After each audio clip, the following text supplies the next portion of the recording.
Nous allons étudier le Daf Kaf et dans Masechet Nedarim et le cours est dédié à Nishmat Mamar Vat Yakut. Deuxième ligne, Ve'al Data de Nafshe, l'envie Inish de Mishtaba. On avait vu dans la Mishnah précédemment qu'on avait cité et précisé tous les, ce qu'on appelle les Nidre Havai, les Nedarim, donc les objets que l'on interdit lorsque l'on émet une condition. Donc je m'interdis cet objet-ci et la condition elle est liée à quelque chose qui est complètement exagéré, ce qu'on appelle Havaï, donc vraiment d'ivrei Guzma Be'alma. Et la Gemara nous avait dit, au nom d'une Braïta, que c'est la même chose sur les serments. Donc je rappelle que les Nedarim, c'est lorsqu'on interdit un objet, un serment, c'est lorsqu'on interdit une action, ou que l'on jure sur quelque chose qui s'est passé, est-ce que c'est vrai, est-ce que c'est pas vrai. Et la Gemara dit pareil pour les serments, celui qui fait un serment et qui l'associe à quelque chose qui est irréaliste, qui est exagéré, eh bien ça ne marche pas. Donc, l'exemple qu'on avait donné, c'est celui qui disait qu'il avait vu une quantité de personnes énorme comme les Rolem Israël. Eh bien, ça ne marche pas. Celui qui fait un édek, qui dit, ou une choua, qui dit, voilà, je jure que j'ai vu autant de personnes qu'il y avait à la sortie d'Égypte, donc plus de 600 000 personnes, comme c'est quasiment impossible. Eh bien, ce qu'on appelle Nidre Hava, la Gemara disait pareil pour les choua, pour le serment. Et à un moment donné, la Gemara avait dit, mais pourquoi tu dis ça pour un serment? Il se peut que pour le serment, peut-être que ça devrait marcher. Pourquoi? Parce que peut-être que le bonhomme, lorsqu'il a dit, je jure que j'ai vu à tel endroit autant, alors il n'a pas précisé autant de personnes, il a dit autant, j'ai vu autant qu'il y avait à la sortie d'Égypte. La Gemara dit peut-être qu'il parlait d'un animal, d'insectes, de fourmis, qu'il a vu en quantité énorme. Et donc à ce moment-là, ça marche. Il a fait le serment, je jure de ne pas manger tel truc, je jure de ne pas faire telle chose, si c'est pas vrai que j'ai vu ici autant qu'il y avait en Égypte. La Gemara dit peut-être qu'il pensait aux fourmis. Et la Gemara avait conclu hier que non. Lorsque quelqu'un fait un serment, eh bien on imagine qu'il est engagé non pas en fonction de ce qu'il a dans la tête, mais en fonction de ce que ses mots sont compris. Donc il ne peut pas faire jurer quelque chose, dire voilà, c'est vrai que le sens classique c'est de dire ça, mais moi j'ai eu la kavana de ce que moi j'estime être le sens de ce mot-là, et du coup on se retrouve après à avoir un désaccord. Le bonhomme dit voilà, je ne suis pas engagé parce que c'est moi qui ai fait le neder.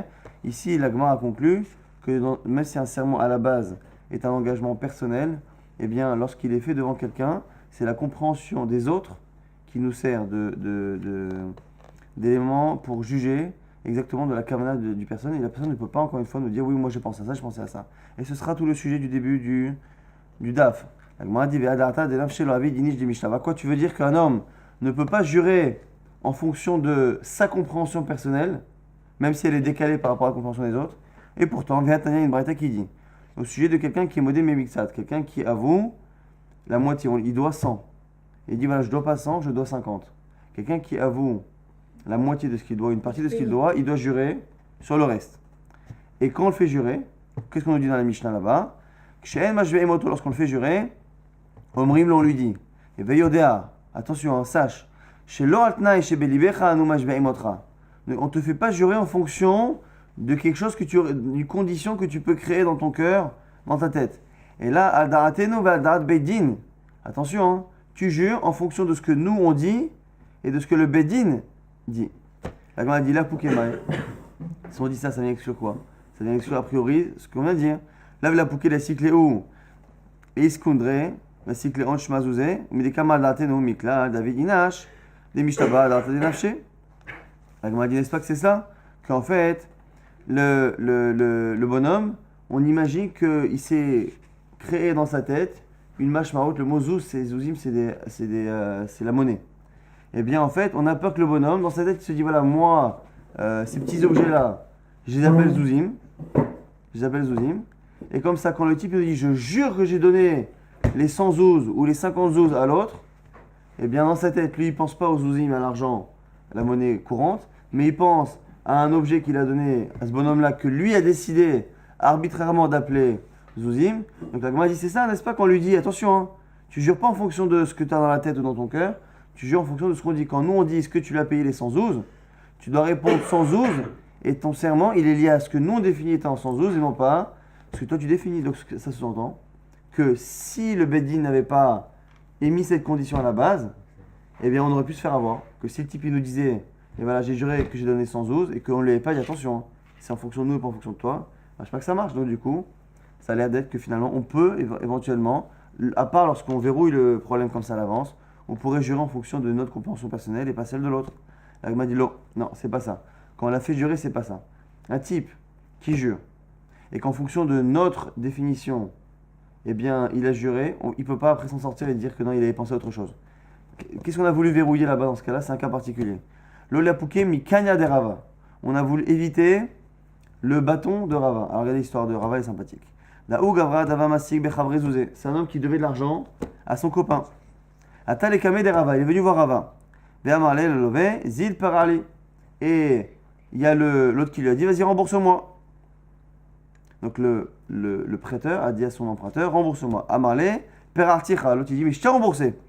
Amarle Rava, Imken Zid Ishtabale des paratés. Rava, bon, en fonction de la situation, a dit au pseudo-emprunteur, enfin à l'emprunteur, parce qu'il est censé avoir remboursé, à l'emprunteur, va jurer que tu as remboursé. Azal va été Kanya, Veyaïv Zouzé Begave. Qu'est-ce qu'il a fait le bonhomme avant de venir jurer? Le malin, il a pris un bâton, comme ça, creux, et il a mis dedans l'argent qu'il devait. Il arrive, Vava Mistamir Veazil va terraler les Bedina, et il est parti au Bedin, et au moment où il devait jurer, il fallait qu'il prenne un Sefer Torah pour jurer sur le Sefer Torah. D'où je jure sur la Torah. Donc il a pris le Sefer Torah. Au moment où il prend le Sefer Torah, il dit à son prêteur, il lui dit attends, j'ai les mains prises, tu peux prendre mon bâton. Comme ça, une fois qu'il a pris le bâton, l'autre, il ne le sait pas, il a pris l'argent.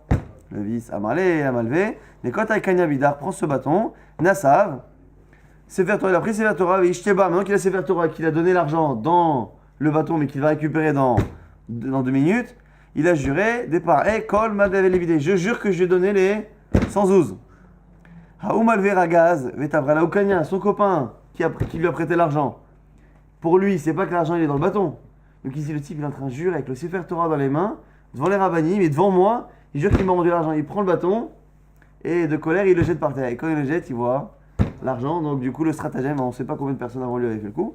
Mais en tout cas, lui, il s'est fait avoir. Et je t'ai pas Hanouzouzé là, et on s'est rendu compte que finalement, le type pouvait s'arranger pour jurer quelque chose qui était vrai, parce qu'il a effectivement donné l'argent, mais s'en sortir et ne pas payer son prêt, puisque finalement, il a réussi à nous entourlouper. Donc du coup, la Gemara dit, c'est pour cela qu'on allait voir les gens, il dit attention, hein, tu jures que quand on te dit que tu as remboursé, c'est remboursé selon ce que nous on dit, c'est-à-dire rembourser Kadat Vekadi, c'est-à-dire que tu lui as donné l'argent et qu'il ne te l'a pas rendu, pas une histoire que tu l'as mis dans un bâton. Donc ce qui veut dire qu'en fait, le fait là-bas qu'on lui demandait de jurer en fonction de nous, c'est pour éviter une arnaque.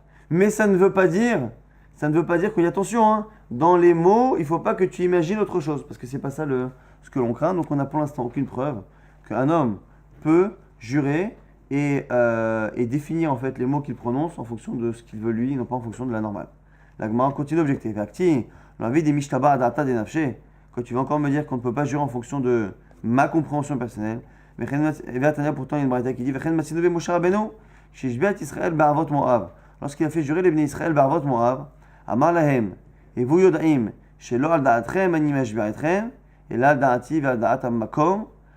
Attention, hein, ne jurez pas en fonction de votre avis, mais vous jurez en fonction de ma compréhension de la Torah et de celle de la Kadosh Baruch Hu Shenema. Velo ittechem levadechem. Alors c'est le fameux verset qui nous permet d'apprendre que les Bnei Israël, lorsqu'ils ont juré, ils n'ont pas juré que pour eux-mêmes, mais ils ont juré pour nous-mêmes. C'est la raison pour laquelle on a vu plusieurs fois dans Masachet Nedarim que lorsque quelqu'un jure de faire quelque chose qui est à l'encontre de la Torah, ou qui ne vient que répéter une misa de la Torah, on dit ce qu'il fait c'est zéro. Pourquoi? Parce que Mouchba va emmèner Mersinaï, il a déjà juré en Mersinaï. Ah, est-ce que j'ai juré? Oui, parce que c'est marqué Veloïd dechem levadechem. Anochi koet et aberit azot, et azot, qui metechal ishnopo, vechoulé. Je ne jure pas qu'avec vous, mais ici le serment, le pacte, il engage même les générations plus tard. Mais en tout cas, en dehors de ce sens premier, qui vient nous apprendre que là-bas, Kadosh Baruch Hu a engagé les Bnei Israël, non pas que pour eux, mais pour les générations à venir, il y a marqué aussi Veloïd dechem levadechem. La dracha ici, c'est le second sens qui dit attends, c'est pas qu'avec vous que je jure, mais maintenant le second sens c'est quoi? Attention, vous ne jurez pas en fonction de itechem, de votre compréhension, mais en fonction de ma compréhension à moi, Moshe Rabbeinu, et à Kadosh Baruch Hu. Donc du coup, là aussi on veut imaginer que si Moshe Rabbeinu s'est senti dans l'obligation de préciser que le serment de la Torah, il est lié non pas à la compréhension des Bnei Israël, mais en fonction de celle de Moshe Rabbeinu, c'est peut-être qu'en fait chaque Béni Israël aurait pu lui-même comprendre la Torah comme il veut et dire donc je jure, et après dire, une fois qu'il la transgresse, eh ben attends, moi j'ai juré sur ça, je ne fais que respecter ma vision de la Torah et donc mon serment. Et donc ça voudrait dire que si ce n'était que Moshe Rabbeinu avait fait ça, on pourrait jurer en fonction de ma compréhension. Et donc ça remet en cause encore une fois, je l'ai dit depuis le départ, que une shvura qui est liée à du havaï, à l'exagération, eh bien, n'engage pas, parce qu'on peut très bien imaginer que la personne avait peut-être une définition. Le premier nidar, c'est un nidar pas clair. Personnelle. Le dernier, le premier. Non, le premier, c'est un nidar pas clair, et on a dit qu'un nidar pas clair, on ne peut pas l'accepter. C'est quoi un nidar pas clair? Un nidar qu'on ne comprend pas, si c'est lui de sa compréhension ou la compréhension des C'est pas qu'on ne comprend pas, c'est que selon nous, ce qu'il dit n'a aucun sens. Il jure il jure, c'est pas un nidar, il jure qu'il fera ça s'il a vu quelque chose qui est impossible de voir. Donc un serpent qui n'existe pas, un nombre de personnes qui ne se trouvent pas, eh bien, c'est pas qu'on ne comprend pas, c'est que selon notre compréhension, ce qu'il dit n'arrive pas. Donc du coup, le neder n'existe pas. Mais peut-être que selon sa compréhension, sa définition à lui, peut-être que lui ne pensait pas à un nombre de personnes, comme nous on comprend en général, mais à un nombre d'animaux qu'il a peut-être vu, à un nombre de fourmis qui correspond à ce chiffre-là. Donc du coup, Maya Marléo Moshe Israël, qu'est-ce qu'il a voulu Moshe Israël? La Vachri Kamalou, n'est-ce pas qu'il leur a dit ça? Dilma Avitoun Milé, de peur que vous transgressiez la Torah. Vamritoun, et que vous me disiez après, Aldaatenu, Mishumachi, Aldaatenu, mais parce que nous on a juré que sur ce qu'on a compris, et donc du coup on ne transgresse pas notre parole. Mishumachi, Amalos, ce qu'il leur dit, Aldaati, la Poukemai, la Pouké, la Sik. Shema, la Voda Kochavim, Eloha, n'est-ce pas que il a eu peur que dans leur définition, il se dit, voilà, nous on a juré pour Elohim, mais on ne pensait pas au nom d'Akadosh Baruch Hu, on pensait à Elohim, le nom Chol. C'est quoi Elohim? C'est à la Vodazara. Elle dit Miklal, Davidinish, des Mishtaba, Adata de Nafshe. Tu vois bien que si Moshe Rabbeinu, il a eu peur que lui, il ait pensé au mot Elohim qui parle à Kadosh Baruch Hu, mais que eux, en fait, il s'est pensé à Elohim, les Avodazara, eh bien, tu vois bien que ça veut dire que la personne peut jurer en fonction de sa définition. Et donc, Moshe Rabbeinu a eu besoin au départ de bien préciser les choses. L'Agma a dit non, c'est pas une preuve. Pourquoi? Avodat Kochavim, Ikre Eloah, Dirti, Uchol Elohim Israim, Aïsé Shefatim Ani Hashem. Parce qu'en fait, encore une fois, l'idée ici, c'est de prouver que lorsque nous, on a une définition classique de quelque chose, la personne ne peut pas elle-même dire j'ai juré en fonction de ma compréhension. Moi, j'appelle ces objets-là Zouzim. Moi, je dis que j'ai vu autant de monde que à la sortie d'Égypte. Pour vous, le monde, c'est les hommes. Pour moi, le monde, c'est les fourmis. Non, c'est pas toi qui définis la langue française ou la langue hébraïque. Il y a une définition en fonction des personnes. Maintenant, là, ce que nous dit la Gemara, c'est qu'attention, le mot Elohim qui existe pour la Vodazara, c'est la Torah même qui le dit. Des fois, le mot Elohim, il est Kodesh, et des fois, le mot Elohim, il est Chol. Donc, lorsque le bonhomme dit, enfin, si les Bnei Israël avaient dit, Mechila, si les Bnei Israël avaient dit, nous qu'on a juré, c'est par rapport à Elohim, l'Avodazara, et donc on ne s'est pas engagé envers Kadosh Baruch Hu, donc Kadosh Baruch Hu, tu peux rien me demander, eh bien, il n'aurait pas été malhonnête, et c'est pas qu'il s'appuie sur leur compréhension personnelle de ce mot-là, c'est la Torah elle-même qui a dit que ce mot-là, il veut dire les forces en général, donc c'est Kadosh Baruch Hu qui se dévoile sous la forme des forces de la nature, ou les Avodazara qui sont en général une manière de servir les lois de la nature. Donc du coup, c'est pas une preuve encore une fois que sans cette phrase de Moshe Rabbeinu, les Bnei Israël auraient pu se baser sur leur compréhension. C'est pas leur compréhension, c'est la compréhension. Il y a les deux. Le mot Elohim, il est des fois Kodesh, des fois il est Elohim, Chol. La Gemara dit, si c'est ça, il y a un problème. Pourquoi Moshe Rabbeinu, il n'aura pas dit clairement? Pourquoi il est passé à dire, tu sais, attention, hein, Loïtechem levadechem, c'est pas en fonction de vous, c'est en fonction de moi. Si c'est ça, pourquoi il n'aura pas dit, selon toi, si c'est juste pour éviter cette histoire-là, de se tromper, qu'ils vont jurer par rapport au Avodazara, pourquoi il n'aura pas dit que Dimkei Mitoun, mitzvot, jurer d'accomplir les mitzvot? Et les mitzvot, c'est quoi? C'est forcément la Torah. Il n'y a pas de mitzvot dans l'Avodazara. La Gemara dit non, parce que le mot mitzvot, c'est des ordres. Et mitzvot, ça peut être les mitzvot de la Torah, mais ça peut être non pas les mitzvot d'Avodazara, mais ça peut être les mitzvot du roi. Le roi, il donne des ordres. Bachma mitzvot ameler. Avelash bayat on, Dimkei Mitoun kol mitzvot. Ah, fallait dire non. Jurez que vous allez faire toutes les mitzvot. C'est quoi toutes les mitzvot? Les mitzvot du roi Moshe et les mitzvot aussi de la Torah. Elle m'a dit non, parce que mashma, même toutes les mitzvot, tu peux imaginer que c'est pas la kavanah sur toutes les mitzvot, et donc toutes les mitzvot de la Torah, c'est peut-être pour une mitzvah que le midrash dit qu'elle est comptée comme toutes les mitzvot. Mashma mizat tzitzit, de amarma, je coule la mizat tzitzit qui n'est que la mizat de la Torah. Donc c'est-à-dire que dans l'absolu, sans être malhonnête, et dire que j'ai inventé un sens pour moi, si j'avais juré au Sinaï et dit voilà, je jure de faire toutes les mitzvot, eh bien il se peut que réellement j'aurais pu dire écoute, voilà, moi quand j'ai dit toutes les mitzvot, je pensais à ne faire que la mitzvah de tzitzit, mais manger taref et être mechal Shabbat en disant mais je fais toute la Torah parce que j'ai fait les tzitzit. Bon, faut comprendre pour les tzitzit, c'est comme toute la Torah, mais en tout cas, hein, comme ça que ça aurait pu être, donc du coup, on n'a pas de preuve. Il dit la shmali ton, Torah. Il avait qu'à leur dire voilà, jurez, vous allez faire toute la Torah. Enfin, la Torah. Et donc à ce moment-là, on aurait été tranquille. Pourquoi dire attention, c'est pas en fonction de vous, c'est en fonction de moi. N'est-ce pas que ça vient confirmer ce qu'on a dit? La dit non. Mashma Torah achat. Même Torah, il y a deux Torah. Il y a Torah écrite et Torah orale. Certains vont dire que la Torah est une, mais la Torah est deux. Mashma Torah achat et Torah. Il y a deux, Torah écrite, Torah orale. Donc s'il a dit que la Torah, il aurait dit que la Torah écrite comme les Karaïm. Il a qu'à leur dire jurez que vous allez faire les Torot. Elle m'a dit non, parce que là, les Torot, c'est autre chose. Parce qu'au pluriel, ça peut parler des korbanot. Mashma, Torah Mincha, Torah Chatat, Zot, Torah Hacham, Zot, Torah Chatat. Et après, voilà. Donc, du coup, le mot Torah, quand il est au pluriel, il peut avoir la kavana de tous les korbanot, les sacrifices. Le singulier, c'est quoi? Singulier, ça aurait pu être une seule Torah, Torah écrite et pas Torah orale, Torah orale et pas Torah écrite. Velashbayat on imkemitun, Torah ou mitzvot, Torot ou mitzvot. T'as qu'à les faire jurer de faire les Torot et les mitzvot. Il dit, attends, mais c'est pareil. Si je te dis que Torot, ça peut vouloir parler des korbanot. Mitzvot, ça peut vouloir dire les mitzvot du roi. Et même si tu les mets ensemble, eh bien, 0 plus 0, c'est la tête à toto. Velashbayat on imkemitun, Torot, mitzvot. Mashma Torah ou mitzvot, Torah mincha ou mitzvot. Mashma mitzvot amener, c'est la même chose. Donc le mot Torah, ça marche pas. Le mot mitzvah, ça marche pas. Le mot Torot tout court et le mot mitzvot tout court connotent d'un côté les korbanot, de l'autre côté les mitzvot du roi. Si tu les additionnes, ça fait la même chose. Mais là, Shbayat on, dimkemitun, Torah kula. T'as qu'à les faire jurer de faire toute la Torah. Donc c'est quoi toute la Torah? Pas que la Torah écrite, la Torah orale, parce qu'au final, quand on dit qu'il y a une seule Torah, sur un point de vue, au niveau de l'enseignement, ça s'est fait en deux fois. Mais si tu dis toute la Torah, c'est quand même les deux, parce que les deux Torahs, la Torah écrite, Torah orale, c'est pas deux vraiment Torah. C'est deux moments où on a enseigné deux parties d'une même Torah. Donc si tu dis toute la Torah, ça inclut les deux Torah écrites et orales. Et la Gemara dit non. Même Torah Kula, exactement comme on a dit pour les tziyot. Tzitzit, c'est comme toutes les mitzvot. Pas comme toute la Torah, c'est comme toutes les mitzvot.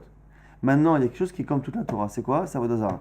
Mashma Avodah Kochavim, des Tanya, Chamora Avodah Kochavim, Shekol HaKoferba, Kilu Moïde Batora, Kula, tout celui qui renie la Avodah Zarah, c'est comme s'il acceptait toute la Torah. Donc il peut dire le type, voilà, je jure, on aurait pu dire à Arsinaï, je jure de faire toute la Torah, mais en fait, sa seule kavana, c'était de jurer de ne pas faire Avodah Zarah, et à ce moment-là, ça aurait pu être son ça. Donc il dit, Vela Jvayat On, Imkaimitun Avodah Kochavim, Vetora Kula, alors il fallait dire, jurer de faire toute la Torah, de ne pas faire Avodah Zarah, je veux dire, et de faire toute la Torah. Et par définition, puisqu'il a déjà juré de ne pas faire Avodah Zarah, toute la Torah, c'est pas Avodah Zarah. Ou sinon, autre chose, Inami, Shesh Meot, ou Shlosh Esrem Mizot, ou jurer de faire les 613 Mizot. Alors, 613 Mizot, tu veux dire quoi? C'est pas les Mizot du roi, c'est pas les sacrifices, c'est pas Tzitzit, qu'est-ce que tu vas faire? Là, tu es bloqué. Donc, l'Agma, pour l'instant, voudrait dire que puisque finalement, si Akadosh Baruch Hu, si Moshe Rabbeinu ne voulait que les faire jurer de faire les Mizot du bon Dieu et pas les trucs d'Avodah Zarah, il aurait pu dire cette formule. S'il n'a pas dit cette formule et qu'il a dit attention, vous jurez en fonction de moi et pas en fonction des autres, c'est sûrement qu'il y a autre chose. Et que quoi? Que s'ils avaient juré en fonction de leur compréhension, pour moi le Shabbat, c'est d'aller faire les courses, pour moi le Shabbat, c'est de se reposer en regardant un match de foot, eh bien ça n'aurait pas pu marcher. Donc moi je crois qu'il fallait le préciser, sinon ça aurait marché. La Gemara dit non. Et là Moshe Rabbeinu, Milta de l'Oticha Naket, pas du tout.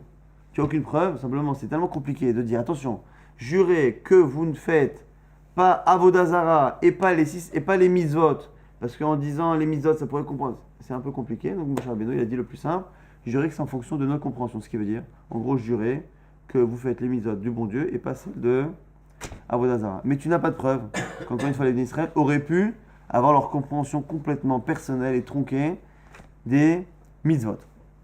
On avait vu sur le deuxième Neder Havaï, le deuxième Neder exagéré, c'est un type qui dit j'ai vu un serpent, Kekorat Betabad, comme le mur de Betabad, c'est le pressoir. Là, on pressait les olives et les fruits. J'ai vu un serpent comme cela. La Gemara, au départ, elle pense que c'est au niveau de la taille. Elle dit quoi? Un serpent aussi gros qu'un pressoir. Ça existe, l'anaconda, ça existe. On l'a vu à l'époque de Shavor Malka. Velo veha ou chavia, dava bishne Shavor Malka, à l'époque de Shavor Malka, du roi Shavor. On a vu un serpent tellement grand qui dévorait les hommes entiers. Ramoul et Tlesa, Aruvata de Tivna, ou Balayaton. Comment on a fait pour le tuer? On a pris des morceaux de paille énormissimes. On a mis dedans des animaux. Et dans les animaux, on a mis dans la paille des animaux, on a mis des braises. Comme ça, lui, il a mangé les animaux. Il y avait de la paille avec. Et finalement, les braises ont consumé le serpent depuis l'intérieur. C'est comme ça qu'on a tué cette sorte d'énorme anaconda. Et avant de mourir avec ça, il a dû manger des quantités énormes. 13 aruvata, donc c'est une quantité énorme de paille avec ces animaux.